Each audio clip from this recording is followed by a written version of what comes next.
Before we do though, someone want to volunteer to do our prayer this morning? I want to volunteer for that. Anybody? Everybody's avoiding eye contact. Copeland said he wants to. Okay, I might have to just pick somebody so it doesn't get awkward. Copeland looks like he's ready to say a prayer. Thanks, buddy. I think I made Josh do it last time. I was about to say Josh. You got a pen? All right, good. He's ready to go. He's got a phone. He doesn't need it. Any prayer requests other than the Auburn fans? Just kidding.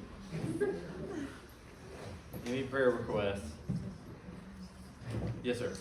Lily's heading home from Florida tomorrow, so just safe travels. Okay. I didn't realize what part of Florida is she from. She went to Orlando. Oh no, she's in Florida. She's Oh. heading home from. Oh, she's headed home. That's what you said, but that's not what I heard. Thank you. She's coming back from Florida. Not where she's from. Any others? Ralph Welch is, he had a pacemaker put in, but it's all doing well, but there's still just some Okay. residual. At that? Okay, Ralph Welch. Do you know when he had that done? Like in the last week? No, About 3 weeks ago. Okay. Okay. Wow. but he's still short of breath, Okay. Ralph Welch. Just fall break travels and stuff. Oh, yeah? A lot of people are. Yeah, ACA's on fall break right now. Are the public schools on fall Tomorrow break? they're off, I believe. Okay. So you got Monday, Tuesday off. Schools, lots of people travel. The Longs, you can put the Longs on there. The Longs are happier than we are today because they're in LJ, Georgia. That's where they went for their vacation. the residents too. The Redmonds went there too? Awesome. Yeah. Yeah, so we missed them and we're also just a little jealous. All right. Anybody else? All right, couple. You don't mind going ahead and pray for us. All right, let's pray. Dear God, thank you for this day, Lord, and thank you for this opportunity that we have, Lord, to gather as your people, Lord, and study your word, Lord, and more importantly, worship you this morning, God. Lord, there are many people traveling this weekend, such as the Longs, the Redmonds, and Lily, Lord, we pray that you keep them safe in their travels, Lord. We also pray with any fall break people that may be traveling, that you help them reach their destination safely, Lord. We also pray that you be with Mr. Ralph Welch as he had a pacemaker put in, Lord, that you will help him with any complications along the way or along the rest of that journey, Lord. But once again, we thank you for the opportunity to come here this morning, Lord, and most of all, we thank you for your Son, and it's in his name we pray. Amen. Thanks, couple. Okay, so we're going to keep tracking right along. I know we're really wanting to make a point of trying to get through this outline, and I don't know what y'all's opinions are. I've talked to a lot of people in passing, like before and after class and just during the week about the outline that we have. I think it's something like 21 points overall, but that can be very well simplified. I think the other times I've taught in here, I've simplified it with just like 5 or 6 things that all start with a C. But something like this, whether or not you want to memorize the full list all the way down into Revelation, all 21 or 22, I forget exactly what it is. But whether or not you memorize the full list, I love that Kevin is having us work on this and wanting to review it over and over and over. Maybe not every week that we fill it all in, but constantly reminding ourselves, because there are few things that would be more valuable to have in our heads as we approach the Bible than an overall picture of the book, of knowing kind of what's going on when we drop ourselves into any given story. We've said that 100 times, about you don't start a movie in the middle without knowing what's going on and yada, yada, yada, all those kinds of things. So don't want to retread that territory. But just so we're not all, like myself included, rolling our eyes as we see this thing again. The reason why is because it is extremely important to have in your head a basic outline of the entirety of Scripture. And that sounds like a lot, but it doesn't have to be hyper detailed. It can be very, very simple. If you know the basics of, you have the creation and crisis at the beginning, you've got the covenant that God makes in the Old Testament, and really that covers everything in the Old Testament. So with just 2 or 3 words, you can have the entire Old Testament in your head. And if you remember some basics about the covenant, if you remember, okay, it started with Abraham, it was Isaac, Jacob, and then Joseph, it doesn't go through his line, but he takes everybody to Egypt. Then there's Moses. If you remember some key points about Moses, and then you get to where we are now, which is wilderness wanderings, then you're pretty well comfortable, no matter what book you find yourself in or what story you're reading about in the Bible, or if somebody, let's say you're trying to share the gospel with somebody, and someone asks you a difficult question about, well, the Canaanite conquest, which I think is next week or the week after, with Joshua, devoting all those cities to destruction, where it says kill everything in there, everything that breathes. That can be a pretty difficult section for some people to come to grips with, especially as they're deciding whether or not they're going to put on Christ and accept the book as like their rule for living. So having a general outline of where everything is going and what's going on is very helpful. So let's just run through this real fast. I have a question too. Yes, ma'am. I would highly recommend this book, Portrait of God. It's a wonderful resource book. I have bought every one of our grandchildren Oh, great. one, because there's gonna be a time in their life. I mean, it starts literally from Genesis 1 and goes all the way through Revelation. And it's just a step by step by step by step Yeah. of God, sin, and redemption. And it's awesome. Yeah, I agree. It's an awesome book. I haven't finished reading it yet, but I'm almost caught up on the sections we're in class for now. 4 months, and, Yeah, it's a long book. It's a tough book, but it's a good book. Yeah, Solid. and yes, I agree. Thank you for saying that. But one encouragement I give to everybody, if you buy that book and you start reading it and you think that's too much, you don't have to read it on a graduate level the first time you read it. I mean, you can skim it, kind of get the basic idea, and then when you go back and read it again the next time, maybe it's much easier to read.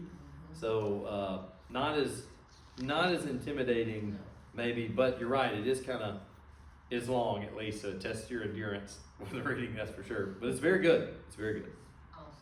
And for those of us that are nerds in here and like to read anyway, it's great. That's exactly what you want to do. Well, I just put this out there. If my brain can comprehend it, Okay. y'all all do it. Okay, good. That is a great recommendation for everybody. Okay, here we go. Genesis 1 and 2. Does everybody remember what this is? Yeah, creation, but the tagline we've got is the world before sin. Look at you being fancy. Yeah. Look, that's all we do around here. We're just fancy. Genesis 3:12. Great. 3:12. Background of redemption. Yeah. Y'all love how good my handwriting is? But It's so good. here, this is what I'm gonna have to You could have do. been a doctor too. There we go. Back around. Oh wait, you are a doctor. Well, not the kind that helps people. Not a real doctor. You do. Although my dad did buy me like a doctor's lab coat when I graduated and a stethoscope. That's what he got. He keeps telling me I have to wear it to class, but I'm not brave enough to do it. I don't think Dr. Brenneman would appreciate that. Genesis 12 to 50. Oh, this one's easy. Seed promise. Yeah. I'm just going to write Abraham. That does say Abraham, by the way. Abraham to Joseph. So the book of Genesis is actually really easy. If you can remember creation, fall, flood, Babel, Abraham, Isaac, Jacob, Joseph, you have the entire book of Genesis. That's it. It's not that hard. There you go. Kristen knows. She's got it locked. Okay. Next one, Exodus 1 to 12. Well, Exodus is easy because that's what it is. It's the Exodus period. So that one's easy. But we have some extra little lines here. Do you remember what those were? Yeah, slavery in and judgment. You can, okay, no E. You can do it. You can do it with an E if you want. Yeah. You can do it with an E. I did look that up. I think it's like more European to put an E in there. American to not. So America, no E. Exodus 13. Yep, journey to Sinai.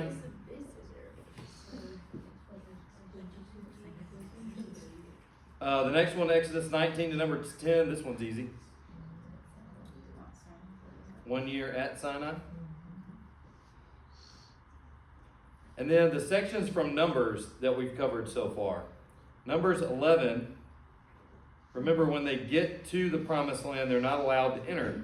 And Hebrews is even going to tell you later that they're not. Well, no, wait. I'm supposed to ask you that question, so I'm not going to tell you what it is yet. So, okay, yeah, I'm supposed to ask you right now, actually. So we'll ask you this. So they're denied entry at the land that God had promised. Why were they denied entry? For unbelief. Okay, yeah, because they're unbelief. Let's go look at Hebrews real quick. I want to look at Hebrews chapter 3, verse 16.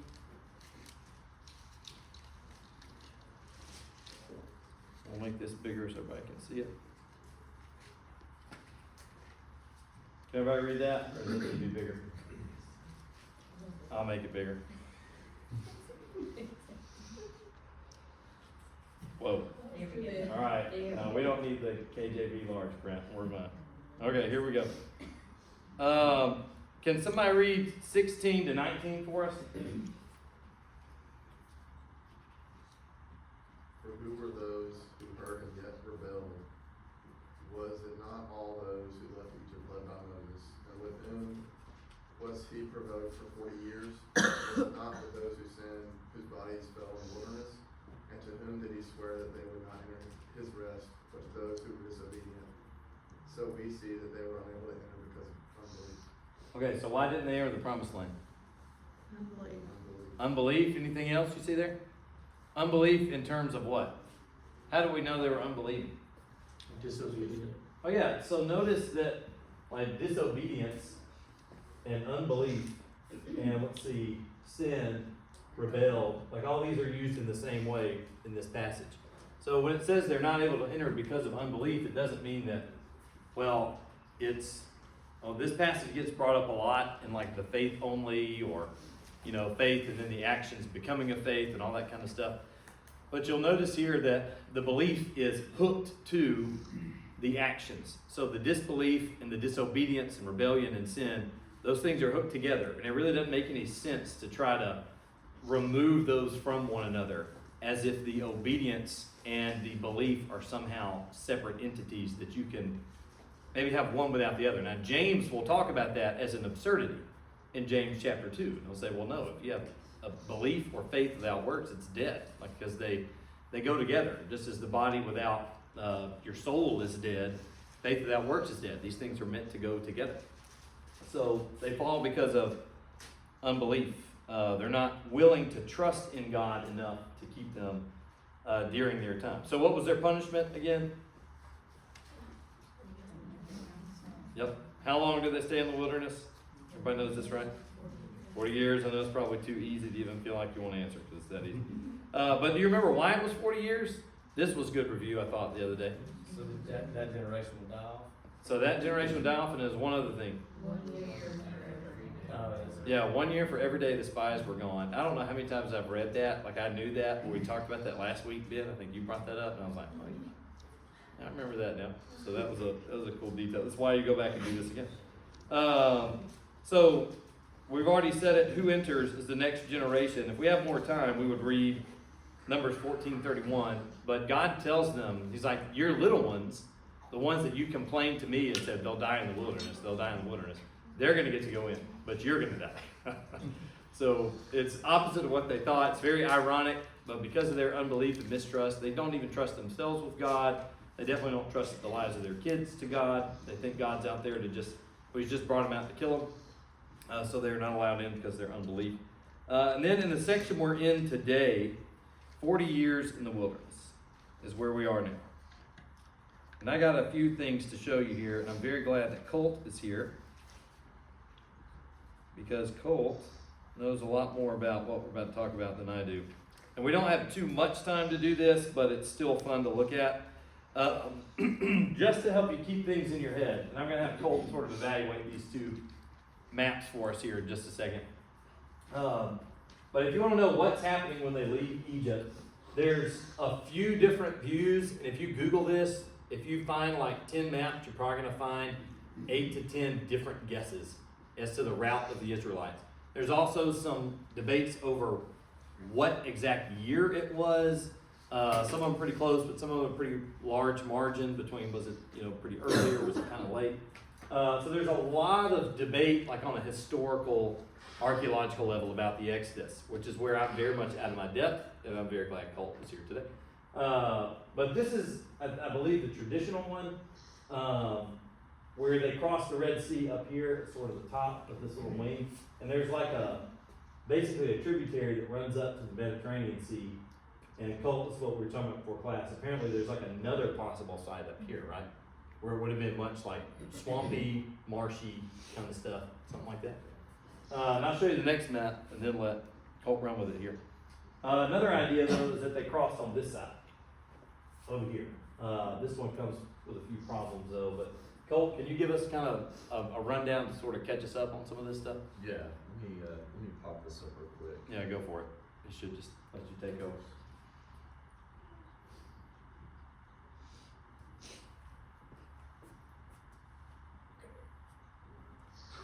Okay. I want to zoom in where everybody can hopefully see this okay. What you're looking at is the northern part of the Red Sea fork here, the V that's shaped there. The V inside that notch is typically held as the Sinai Peninsula that you can see there. I would say disregard the blue. I'm gonna try to draw a couple of options here. The first option that we see come out is kind of through this region here and would have gone across the sea here and then down into the wilderness at Mount Sinai in this area, and then eventually back up into Israel where they would have crossed and come back in to the land of Canaan just north of where that line ends. This option is probably the one that is most likely, and I say likely from the standpoint of this is the most historically held view. Okay. There was a gentleman that we had the privilege of talking to while we were in Egypt. This gentleman here, he has done a lot of research on this and lives at St. Catherine's, which is at the base of what is typically held as Mount Sinai. And there's a few options for that, right? Yes, there's several options for Mount Sinai, and on the map that I have here, it's not often noted, but you've got some that'll note it somewhere in this region. You've got Mount Sinai, St. Catherine's, that's typically there. Is there some kind of like temple there, or some kind of monument? There's it's the oldest monastery in the world that Okay. actually sits at Mount Catherine. And that's Mount Sinai, that's St. Catherine's. that's the traditional That's correct. location. Okay. And they believe they've also identified the site of where the golden calf would have been. Oh. It is obviously there's no way to really hard sure up that as a factual thing, but Now, I hate to put you on the spot here, but can you? I should have told you this was That's coming okay. beforehand. Like year-wise, can you give us a rough estimate for the best guess, not necessarily Yeah. every guess, but where So, you think the best guess is? So let me show the other route real quick. Okay. The other route, I'm gonna put it in blue here. Make it a little bit bolder so we can see this easier. The other route is typically thought to have done somewhere around like this, and they would have crossed somewhere around, somewhere in between that blue line. The problem with this is, even in this terrain, I don't know if you can see this or not, but that is, the mountains here are really, really impassable. I want to show this because it's hard to understand like how vast this terrain is. This is what is held as the typical site of Mount Sinai. This being Mount Sinai, they would have been on top of this mountain. Is the theory behind it. Notice how rugged this terrain is. This is what these mountains look like. So you're talking about carrying close to 2 million people, if that number holds. Yeah. I think conservative scholarship typically holds to about a 2 million people, considering that they are also carrying all of their livestock, Yeah. all of the plunder from Egypt. Yeah. You remember the Egyptians gave all of their gold and their jewelry and all of this stuff to send the Israelites out with. Yeah. Israel plunders Egypt, and Egypt is at a crumbling point when Israel leaves. So all of that has to be able to move relatively quickly to the place of the crossing. Yeah. That's a long way to travel. That's exactly right. So this is another view of Mount Sinai. This is on the back side. You can see a little building here. Down below this, there is a valley, and I don't think I don't have the picture of it up. There's a valley that's a plain. Before you get up to this point, so let me see if I can show this on this map. Let's say that this is Mount Sinai here. Getting into Mount Sinai, there is a plain in this area here that is large enough for 2 million people to be able to stay stationary in. Okay? The problem that you run into, this area here, if Mount Sinai is somewhere over in this area, it's a big enough area. The problem is getting from here to here in the amount of time that they would have been pursued by Pharaoh is Seems far too unreasonable. long Yeah. for what they should have been able to cross the sea in, which I think is typically held somewhere around 15 days. Yeah. Or so less. by the time they get to Sinai, it's been what, like 90 90 days. Well, by the time they total. build the calf, it's been a little under 90 days. That's correct. When they're like, let's build the calf. So So- from a textual standpoint, so this is where I'm out of my depth, is with like the archaeology and stuff, Right. but the text does seem to support. Can you show us that picture too, of like right at the edge of the sea with the sunset? I wanna see Yeah, one thing yeah. about that one. This is really cool to me. So this is potentially like somewhat of the view they would have had before they crossed. Yeah. From the traditional This location. would have been on the east side of where they crossed from. So looking So back this- at where they crossed. This may have been the location that they would have been entrapped in. Okay. The language in the text seems to indicate that there was some sort of land entrapment Yeah. before they crossed the sea. And those Now, mountains would have traffic. What exactly that looks like, I don't know, but it makes a lot of sense for this side. The thing I'd like to point out about this picture, this is so cool to me. I mean, because I guess I'd be on the other side looking this way.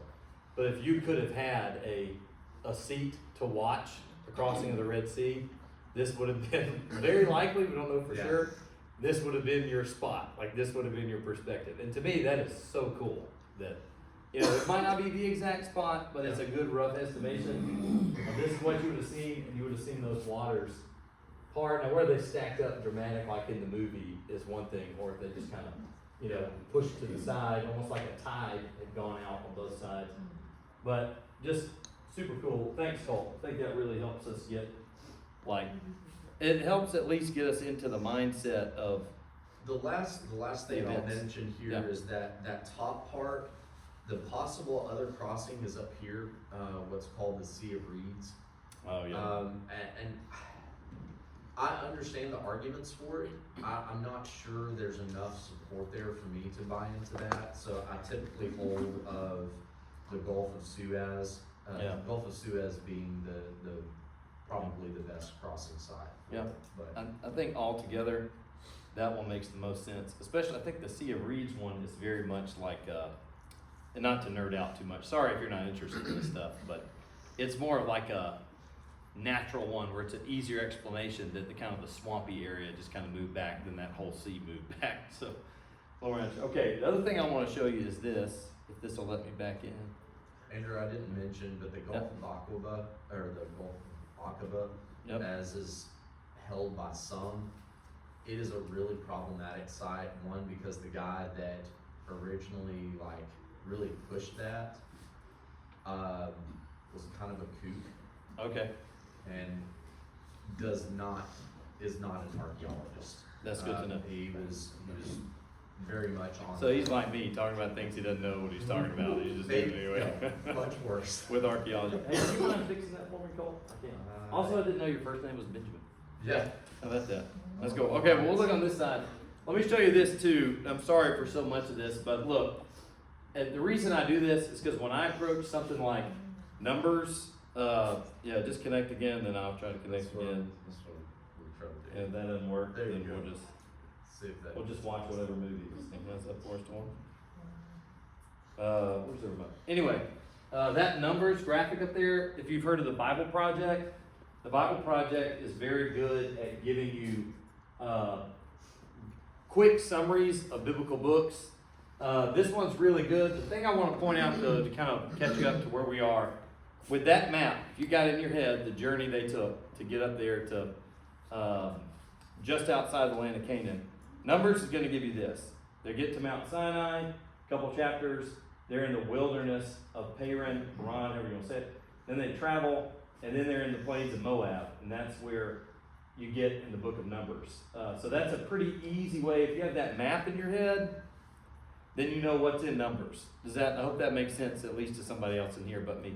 But if we're going to make sense of the outline and try to remember it, I know we're taking some extra time to do that this morning, but it should help it stick in our heads a little bit better, is what I'm thinking, anyway. So this is where we're going to start. Bible Project, by the way, is awesome. But we're going to start here in chapter 16 with the rebellion of a group of Levites, the leader among them being a guy named Korah. But really, this whole section is just characterized by more and more rebellion. Everything is like a checkpoint with another rebellion against God. So unbelief is still a good phrase for those 40 years of wandering in the wilderness. It's not like they just unbelieve and then for 40 years they're repentant. It's those 40 years they're continuing in their unbelief. So there's a lot of lessons packed into that for us, but we're really going to have to go fast to get through this stuff. So here we go. Number 16, you have Korah's rebellion. The rebellion itself is in verses 1 to 15. If I can squeeze that in there. Yeah. Verses 1 to 15. We don't have to read it all, but I want to show you especially in verse 3. You have Korah, but with some other guys too. You have Dathan and On. You have several guys that show up together. So they assemble themselves together against Moses in verse 3 and against Aaron. And here's what they say. You have gone too far, for all in the congregation are holy, every one of them, and the Lord is among them. Why then do you exalt yourselves above the assembly of the Lord? So they have this complaint against Moses and Aaron that, hey, everybody's holy. Why are you guys setting yourselves up as our rulers? Or why have y'all set yourselves up as if you're better than we are? Then we go read verses 12 to 14 as well. Moses sent to call Dathan and Abiram, the sons of Eliab, and said, they said to him, we will not come up. Is it a small thing that you have brought us up out of the land flowing with milk and honey to kill us in the wilderness? So pause. I really wish we had more time here. But how is the land of Canaan described for God? I'll take you to a land that is flowing with milk and honey. And look what he says. He says, you took us out of the land that was flowing with milk and honey to kill us in the wilderness. So we say they're rebelling. It's not like they're just making some minor little mistakes here and there. And I know we've said time and time again, we're going to be careful about pointing the fingers and blame and all that stuff because we do the same thing, and we do. But we still can't ignore just how bad the rebellion was. That you can also make yourself a prince over us. Moreover, you have not brought us into a land flowing with milk and honey, nor have you given us inheritance of fields and vineyards. Will you put out the eyes of these men? We will not come up. So everybody's in outright, these guys are very much outright rebellion against Moses and Aaron, who have been, they obviously didn't appoint themselves. They've been appointed by God. But these guys are starting to doubt and starting to wonder. So let me ask you though, we don't have much time here. Does that complaint in any way seem reasonable to you? Does it sound reasonable? I got some heads nodding. Well, after looking at the terrain, Yeah? Yeah, maybe seems more reasonable. It's not like they're just wandering around these, like grassy fields where they can just stop and grab an apple off a tree at any moment they want. and they had the cattle. Okay? Yeah. Nobody wants to be punished though, whether they deserve it or not. Right, yeah. None of us necessarily enjoy that anyway. Even if we recognize we might need it, we still don't. If we have the choice, we'd rather not.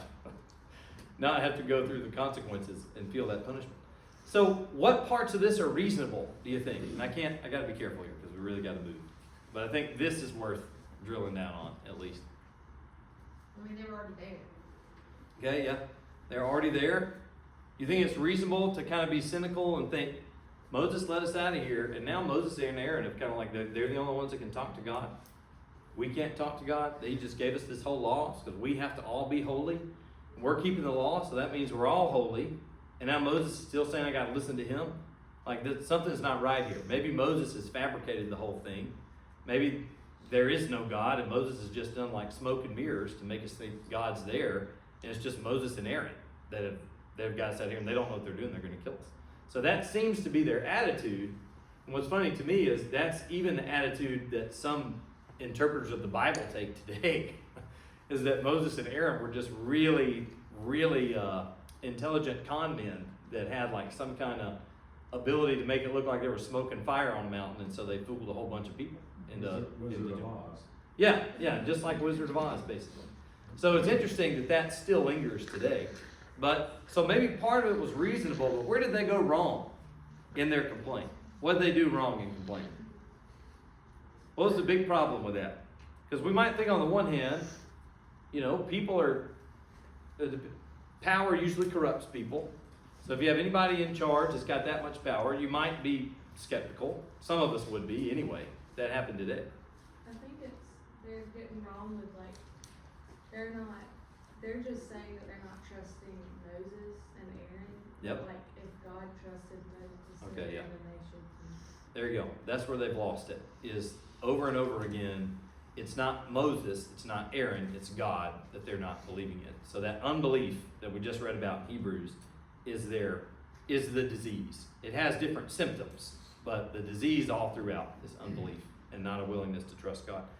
So let's see how God responds to this. Verses 20 to 24. I did not leave myself enough room to write this stuff. But 20 to 24, sure, why not? 20 to 24. Once again, Moses and Aaron have to intercede for the people because God's ready to wipe them out. He's like, get back so I can just wipe them out, which has happened several times if you've been paying attention over the course of the story. But Moses and Aaron implore and say, no, don't do that, don't wipe them out. And so here's what happens. Do you know what happens, by the way? Does anybody can give us the short notes on that so I'm not prone to talk longer than I should? They kill everyone who's not on God's side. Yep. Do you remember how they die? By sword. Sword. Maybe? You remember what happens to the sons of Korah? Yeah, so the Levites, Moses gets up and he says, all right, listen, just to show y'all that me and Aaron are not crooks, essentially. This is definitely a paraphrase version here. This is not what it says in the text.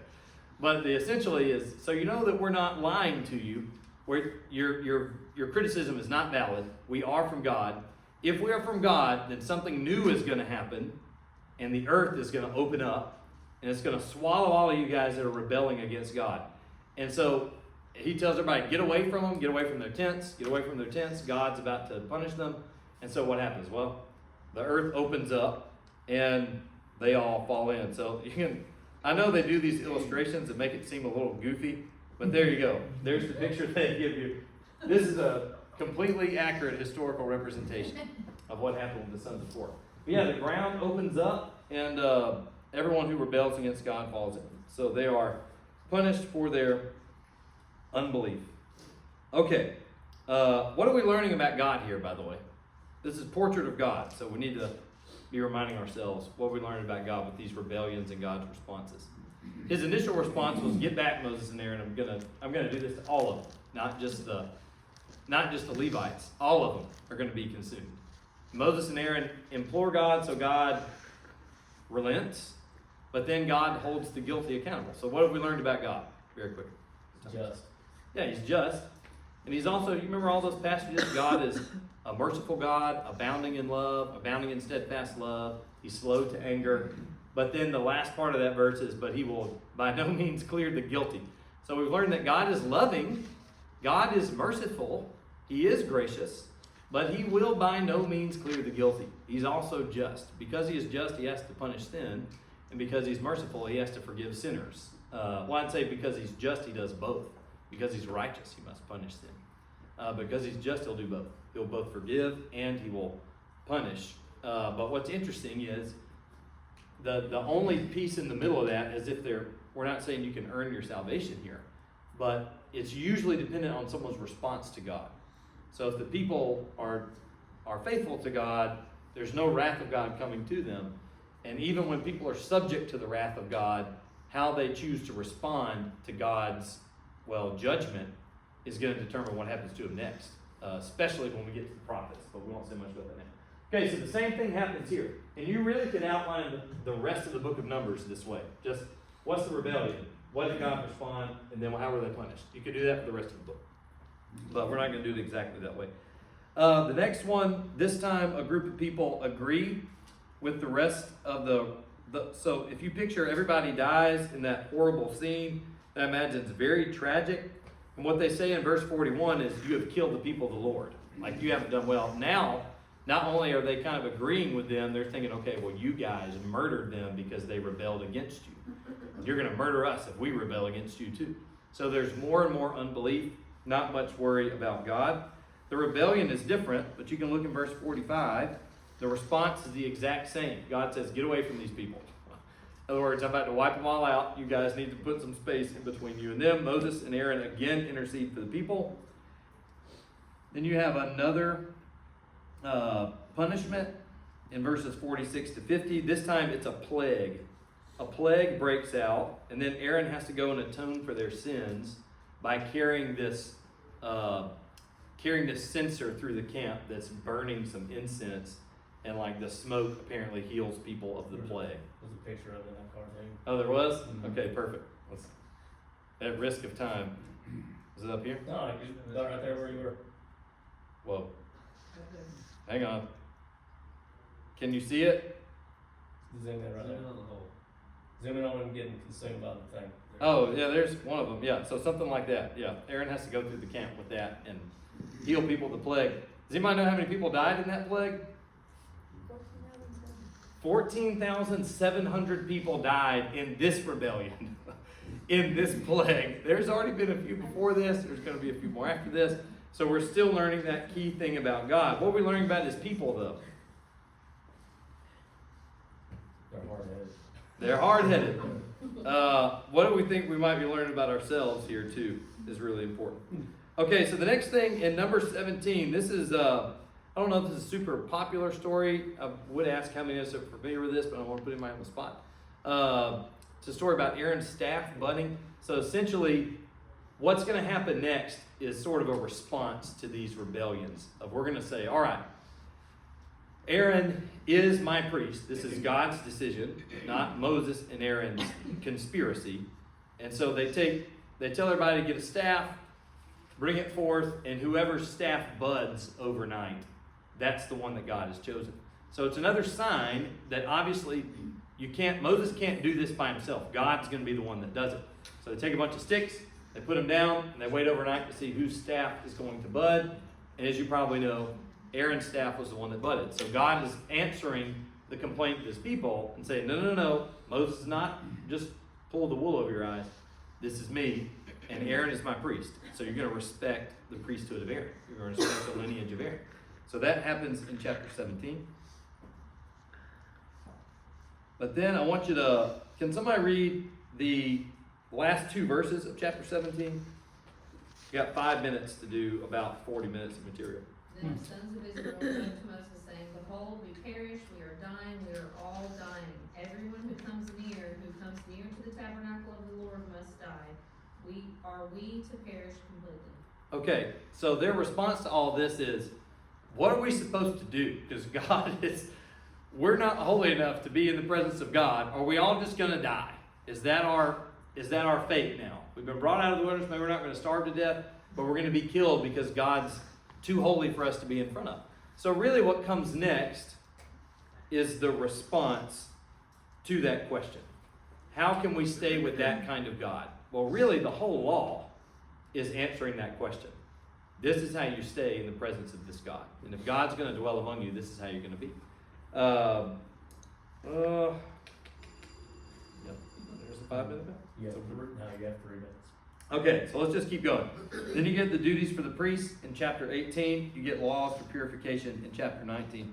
But what I want us to notice about all these things, they are essentially an answer to that question of who can stay in the presence of God where we all die. Well, the one who can stay in the presence of God, my priests are going to be the ones to make sacrifices for you to atone for your sin. and here's how they're gonna do it. There's a lot of laws of purification here. Matt Wallen has some interesting stuff in his notes about the water for purification. Apparently is like a recipe for soap, and you can it's not just a representation of cleansing. It would have actually been a cleansing kind of product or some kind of cleansing agent at least. So there's some interesting stuff there. AP has an article on it. You can Google that, but we really got to fly through some of this stuff because I want at least 30 seconds to make a point. Miriam, she dies in chapter 20, verse 1. Aaron dies at the end of the chapter. So chapter 20 is a pretty big chapter. This is 22 to 29 right here. Let me squeeze that in. But then you have Meribah in the middle. What's interesting here, death of Miriam, death of Aaron in the middle. And then Moses doesn't die in the middle, but his death is foretold in the middle. So that's pretty interesting. And all three die there. But these verses are just the ones in between. So God commands Moses to, does anybody know the story about Meribah? God tells Moses to do what to the rock? To speak to the rock. Moses doesn't speak to the rock, he strikes the rock. But arguably what he does even worse than that is what comes out of his mouth. Remember what he said? He said, must we draw water from you from this, or water for you from this rock? So Moses doesn't say, must God bring you water from the rock? Moses says, must we bring you water from the rock? So if we were doing this in outlines like rebellion, this would have been Moses' rebellion, which is really important. If we have more time, we'd drill down on it. But to just think about it, Moses is the guy who was given the law, but Moses is not like excused from following the law. And even though Moses is like the great hero of the faith right now, he's still not the serpent crusher, to go back to Genesis chapter 3. He looks like he might be he is a physical deliverer of Israel. And in fact, he's even, in some ways, you could say a spiritual deliverer, because he's bringing in the law, the sacrifices offered for their sins, but he's not the deliverer. He even rebels against God. This is the second time he's done it. I don't know if you remember when God was going to kill Moses earlier. You remember that story? God was seeking to kill Moses because he wouldn't circumcise his kid. On his way back into Egypt, God was going to kill Moses, but his wife saved his life. So Moses, not perfect, but great. Okay, well, bad news. Let me just run through this real quick. Let me just give you the verse numbers. That way the teacher next week doesn't have to make up for my problems here. 21, this is 1 to 3. This is 4 to 9. This is 10 and following. Those two F's just mean go to the end of the chapter. The bronze serpent, though, you have another rebellion. This time God sends snakes, poisonous snakes. ESV says fiery serpents. They're not dragons. Fiery means poison. He sends poisonous snakes among them. And you probably know the story. If you want to be healed from your snake bite, Moses has a bronze snake put up on a pole. Now later in the New Testament, Jesus is going to make reference to this and say that he is much like that. He's lifted up on a pole to heal the people of their, consequence of their rebellion. So that's an important story for the New Testament. Oh, here's another minor detail, sorry. The staff that buds, does anybody know where that wound up? It wound up in the Ark of the Covenant, yeah. So the staff was put in the Ark of the Covenant. Pretty interesting stuff. All right, the last thing I'm supposed to cover is Balaam. Balaam is a weird guy. I would read this story in your own time. Balaam is not an Israelite. He is like a pagan soothsayer or, like fortune teller or something like that, who gets hired out by one of the surrounding kings, or the king of Moab, actually, as the people make their way up to that like northeastern corner of the map we were looking at a minute ago. They make their way up there. The king of Moab calls in Balaam, hires him to give a bad oracle against Israel. And even though Balaam's a pagan, he won't do it. He says, nope, Yahweh has blessed them, and I'm not going to speak any curse on somebody that Yahweh has blessed. So even the pagan is faithful. Even the pagan soothsayer trusts God while his people do not.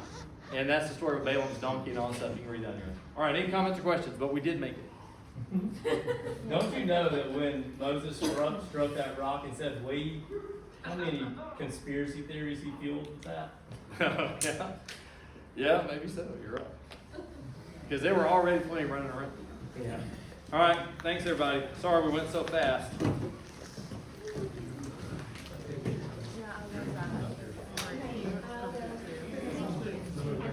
Thank you, Cole, for that help. Just to be clear, I'm not an authority.